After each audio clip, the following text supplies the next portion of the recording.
12 anos do aniversário da igreja, e eu acredito que todos que estavam aqui se alegraram com as mensagens que nós ouvimos aí com o pastor Bruno, quando ele expôs aqui a morte e a ressurreição de Cristo. E hoje, uma semana depois, eu quero trazer aqui uma palavra, não sobre a morte e ressurreição, mas o início, o princípio do ministério de Cristo. O princípio, quando Jesus começou o seu ministério. E é interessante que ele começa na Galileia, o seu ministério, em Cafarnaum, quando ele deixa ali a sua cidade, vai para Cafarnaum. Ele não foi para Jerusalém, que é o centro da religião da época. Ele não foi ali para onde estavam os poderes da época, nem religiosos, nem governamental, mas ele vai para aquela região desprezada. Mas o final do seu ministério foi justamente onde estavam os sacerdotes, onde estavam os comandantes do império da época. Veja bem, queridos, Jesus começa o seu ministério, ele sai da sua cidade e ele vai para Cafarnaum. Como todos nós já lendo a palavra do Senhor, nós sabemos que Cafarnaum era uma cidade beira-mar, uma cidade que ficava ali ao lado do mar da Galileia. E Jesus ele vai para ali. Os escritores, os teólogos dizem que Jesus ele montou ali o seu quartel-general. Era a cidade de Pedro, era a cidade de André, João, Cafarnaum. E Jesus ele chega ali naquela cidade, e a Bíblia nos fala aqui, quando ele chega ali, depois que João é preso, depois que João termina o seu ministério, a Bíblia diz aí que ele deixa Nazaré e ele vai morar em Cafarnaum. E Jesus vai ali sozinho, sai da sua cidade sozinho e se estabelece ali sozinho. Mas a Bíblia diz aí que quando ele chega ali, naquela terra, que era uma terra onde tinha sido dado nas tribos de Zebulon e Naftali, e a Bíblia diz que o povo que estava ali jazia em trevas, e havia ali escuridão no meio daquela região, e a morte, a sombra da morte estava ali prevalecendo naquela região. E aí o que acontece? A Bíblia diz que a luz resplandece no meio das trevas, e Jesus chega ali agora com a palavra de vida no meio da morte. Essa era a situação daquele povo, daquela época, daquela região: morte, escuridão, trevas. E Jesus chega ali no meio daquela situação tão caótica, e ele chega com uma mensagem. E qual foi a mensagem? Nós encontramos aí no versículo 17: arrependei-vos, porque está próximo o reino de Deus.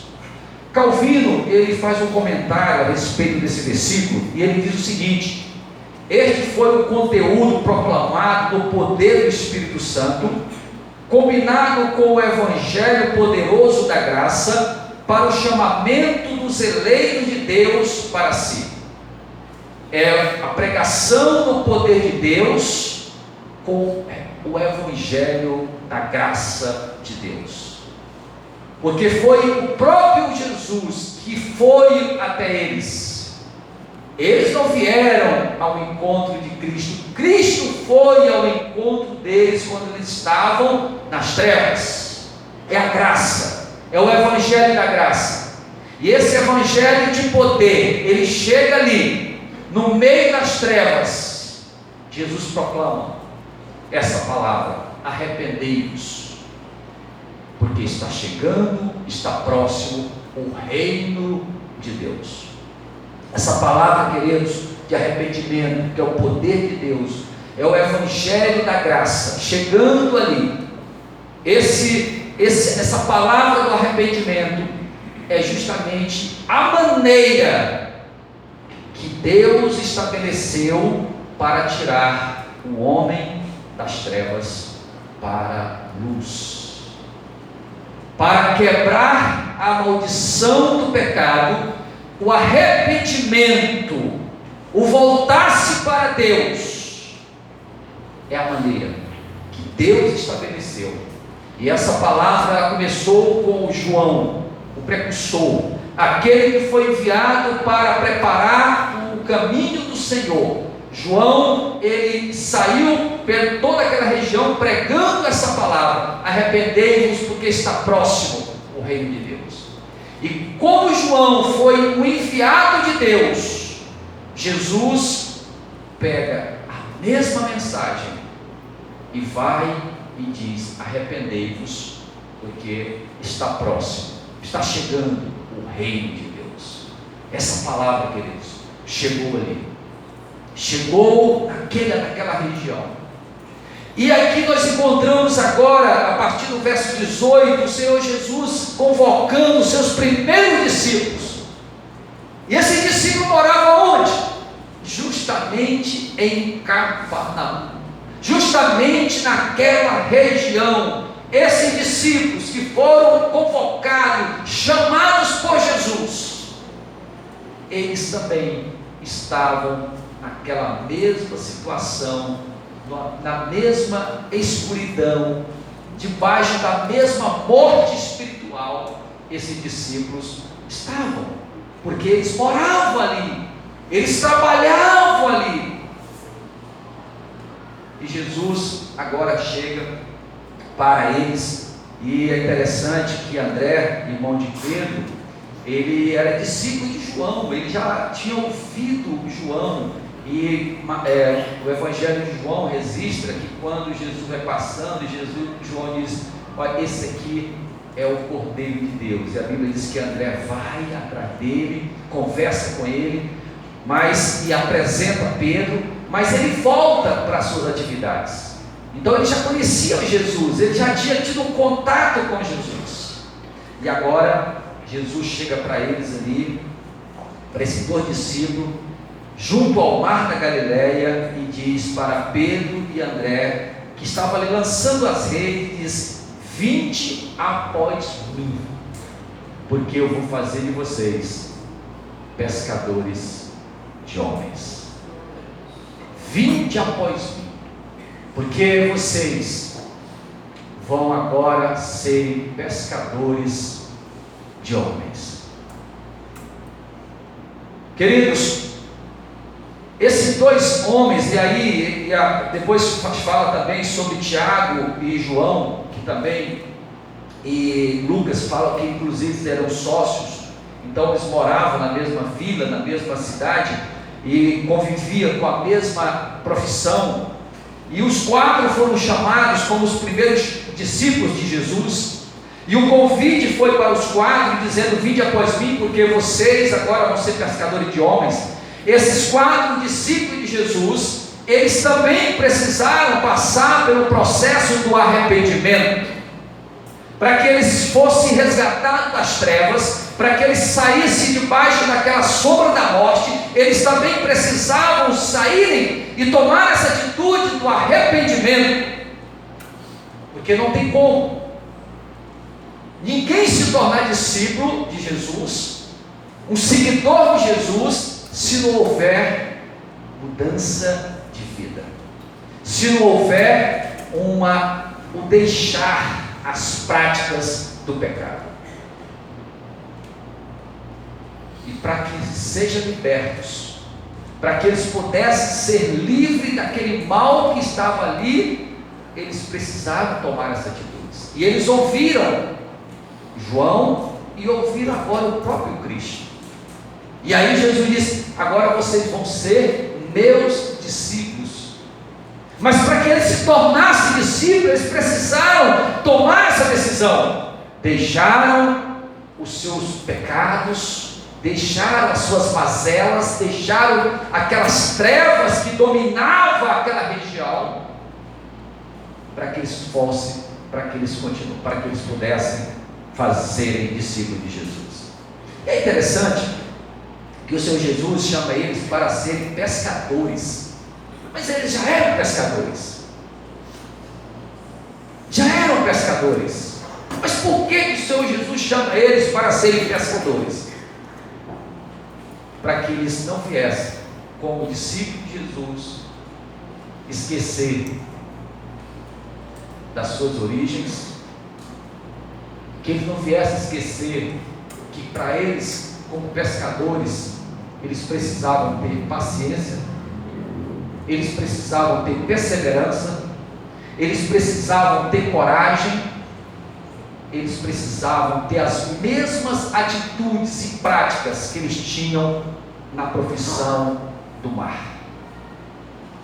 Porque o mar nem sempre estava para peixe, então eles precisavam ter paciência. As tempestades eram constantes no mar, nós encontramos passagem bíblica falando sobre as tempestades, e eles enfrentavam com coragem aquelas tempestades, e também eles, como pescadores de homens, eles também iam enfrentar essas adversidades, e eles precisavam ter sempre em mente que eles, como pescadores, na labuta, no cansaço, nas dificuldades, eles iam também enfrentar como pescadores de homens. Por isso que Jesus chama eles e diz: vocês vão continuar sendo pescadores, vocês vão continuar nessa profissão de pescadores, mas não agora de peixe, mas de almas, de vidas. Mas todas aquelas dificuldades que eles tinham, todas as barreiras que eles enfrentavam como pescadores, eles iam enfrentar também como pescadores de almas, porque o desafio era grande, as lutas eram grandes. E assim, queridos, a Bíblia diz que aqueles homens, eles ouviram a palavra do arrependimento, esse evangelho da graça que chegou ali no meio das trevas. Eles ouviram o convite de Jesus dizendo: vinde a mim. E olha a reação deles, versículo 20 diz: então eles deixaram imediatamente as redes e o seguiram. E o versículo 20 diz: então no mesmo instante, deixando o barco do seu pai, o seguiram. O chamado de Jesus não foi forçando, não foi obrigando, mas foi um convite: vinde após mim.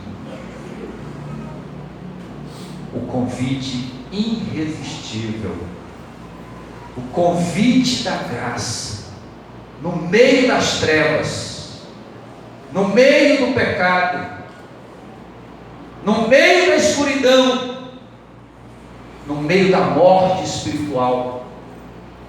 Eles ouviram: vinde após mim. E qual foi a reação? Imediatamente deixaram tudo,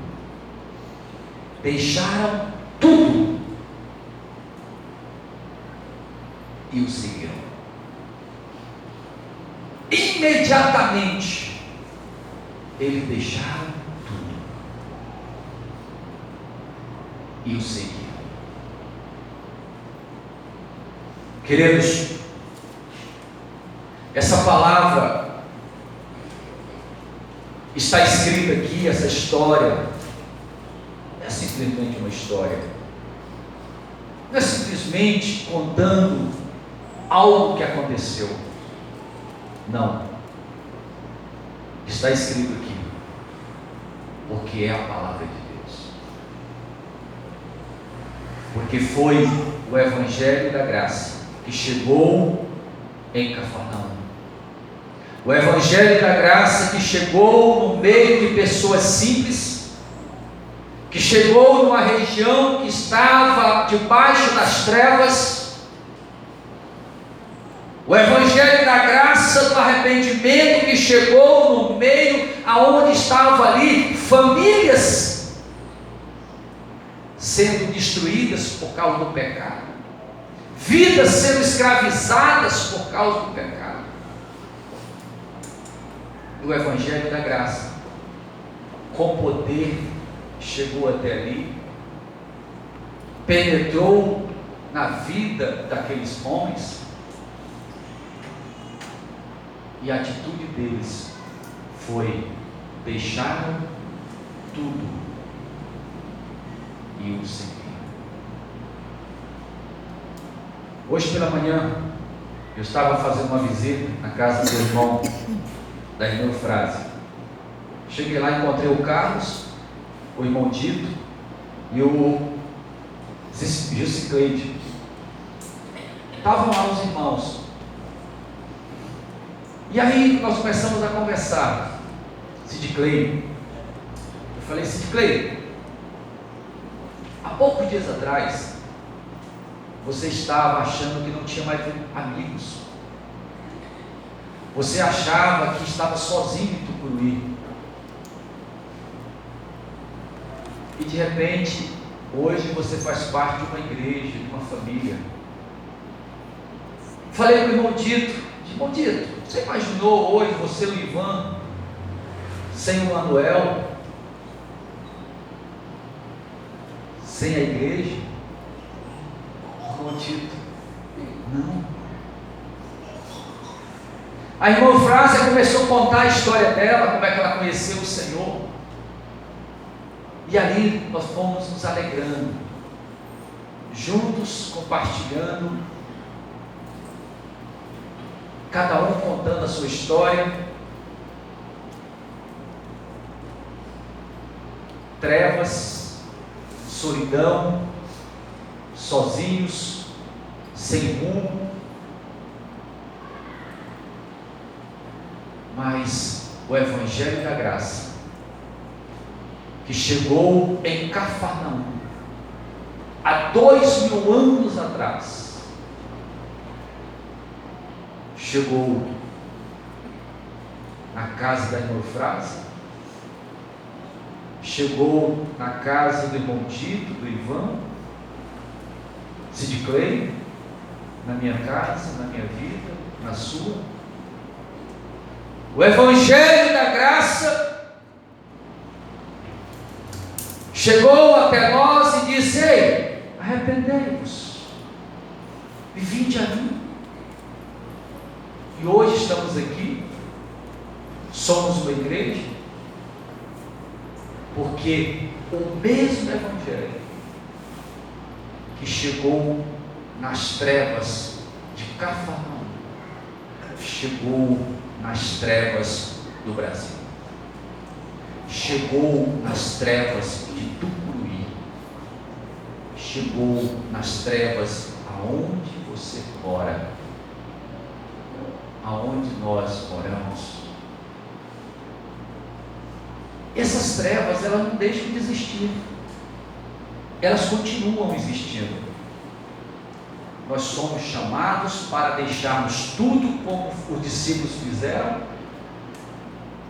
Nós somos chamados para nos arrependermos e abandonarmos os nossos pecados. Nós somos chamados para trocar nossas músicas, nossos filmes, os lugares que nós frequentávamos. Somos chamados para abandonar nossas práticas. Somos chamados para nos tornarmos discípulos de Jesus. E para sermos discípulos de Jesus, nós precisamos passar pelo mesmo processo que eles passaram. Não tem como. Não existe outra maneira. A maneira é a mesma, porque as trevas são as mesmas, porque a sombra da morte é a mesma, porque a opressão do inferno é a mesma. Mas glória a Deus, porque o Evangelho é o mesmo, glória a Deus, porque a palavra é a mesma, o Cristo é o mesmo, o Espírito Santo é o mesmo, que entrou naquela região e falou para Pedro, para Tiago, para João, para André, o mesmo Cristo: vinde após mim, vinde após mim. é o mesmo, não mudou. A palavra é a mesma.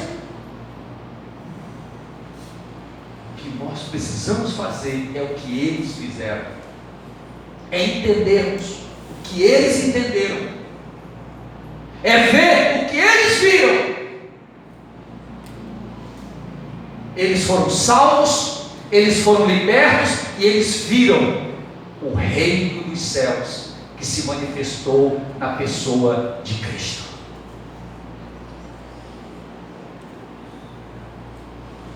E nós hoje, queridos, temos o privilégio de estarmos aqui diante da palavra que libertou aqueles discípulos e que convocou aqueles discípulos. Essa mesma palavra, esse mesmo Deus, com a sua graça, com o evangelho de poder, se manifestou na vida daqueles homens, mudou a história daqueles homens.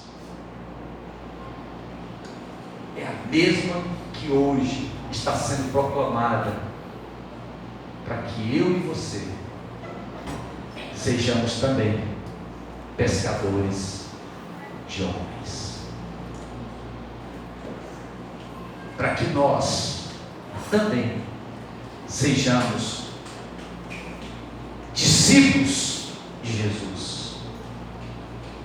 90% dos evangélicos não fazem discípulos, não entenderam o chamado.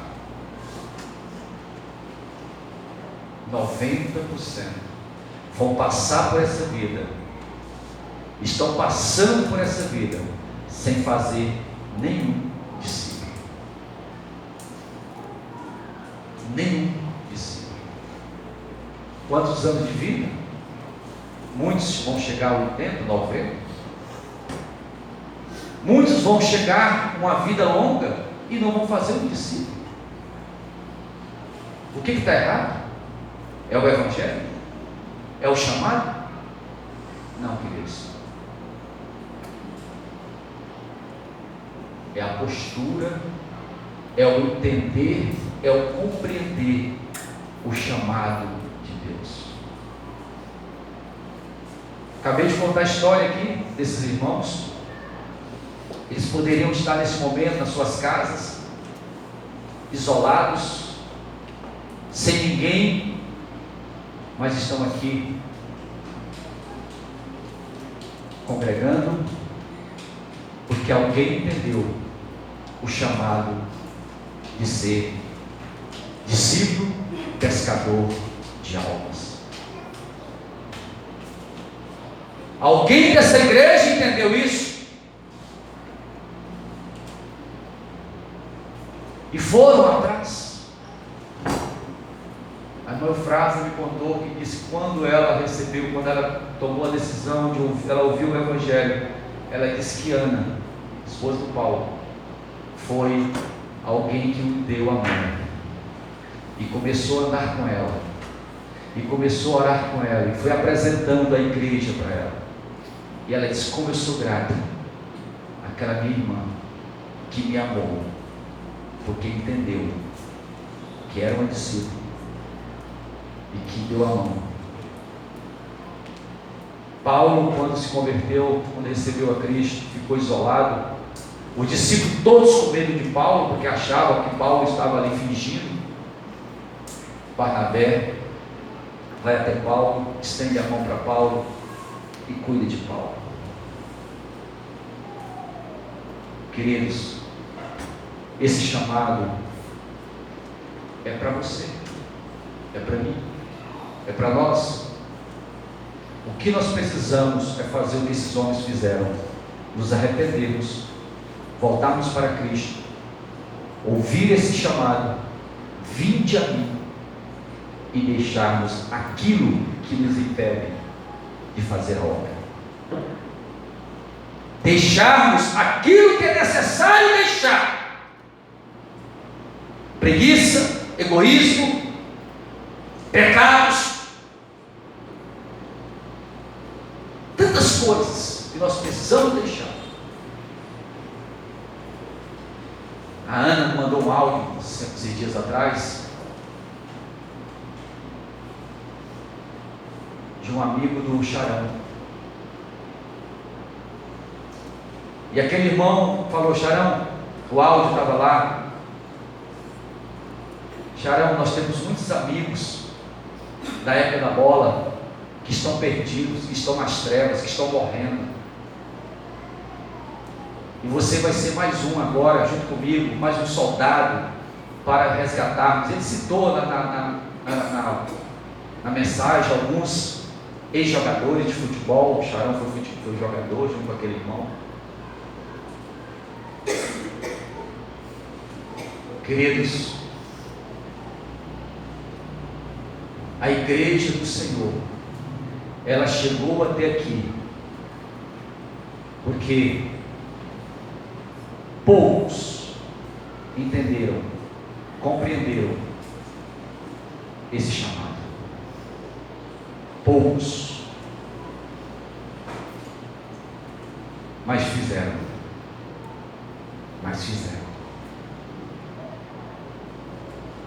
Eu espero que nessa noite, através dessa palavra, o Espírito de Deus venha aquecer corações aqui, abrir mente aqui, para entender que você não está aqui, você não foi chamado apenas para ser membro de uma igreja, mas você foi chamado para ser pescador de almas. Porque alguém foi até você. Alguém foi até você. Talvez você não saiba. Muitos aqui sabem. Pagaram preço. Receberam muitos nãos. Mas insistiram. Perseveraram. Orar pela sua alma, pela sua conversão, para você fazer parte da igreja. Ontem eu alegrei muito com o Miguel, que estava aqui no casamento do Lucas, e o Miguel disse que vai chamar o cunhado dele, o Célio. Eu falei: Miguel, essa é a missão tua, Miguel, trazer o Célio para cá. O Célio precisa, como o Miguel precisava, como você precisava. Você está aqui, você já ouviu. Agora, queridos, se você não deixar as trevas, o pecado, você não tem como ser um discípulo de Cristo. Se você não for exemplo, você não pode, porque as pessoas vão olhar para você, as pessoas vão olhar para a sua vida. Se você não é o exemplo, como você vai pregar? Como você vai ser um pescador de alma se você não deixou o pecado? Se a sua vida, que aquilo que você pratica, não convém com as sagradas escrituras, se você ainda não deixou o pecado, você não tem como. Se você está nas trevas, não tem como. Nós precisamos entender isso, compreender isso. Arrependei-vos, porque está próximo o reino de Deus. Essa foi a mensagem. Esta é a mensagem. E quando Pedro ouviu, e diz a Bíblia aí que eles imediatamente deixaram tudo e o seguiram. Aí você vai lá para Atos 2, encontra quem? Pedro pregando o Evangelho. Eu estava ouvindo uma mensagem essa noite, um americano, num encontro da Fiel, a mensagem que salvou 3.000 almas. De quem? Pedro. Linda mensagem, vocês podem ouvir, está lá no YouTube. A mensagem que salvou 3.000 almas. Esse pescador, esse simples pescador, que nunca imaginava na vida que ia deixar as redes, que ia deixar os barcos, que ia sair de Cafarnaum, que ia entrar em Jerusalém, que ia ser um líder religioso, nunca passou pela vida dele, pela cabeça dele, porque ele foi criado ali, e ali ele morava, e ali ele construiu família. Mas o chamado irresistível de Cristo fez com que aquele homem levantasse a voz dentro de Jerusalém. A cidade de Jerusalém ouviu a mesma mensagem: arrependei-vos, convertei-vos, porque o reino de Deus chegou.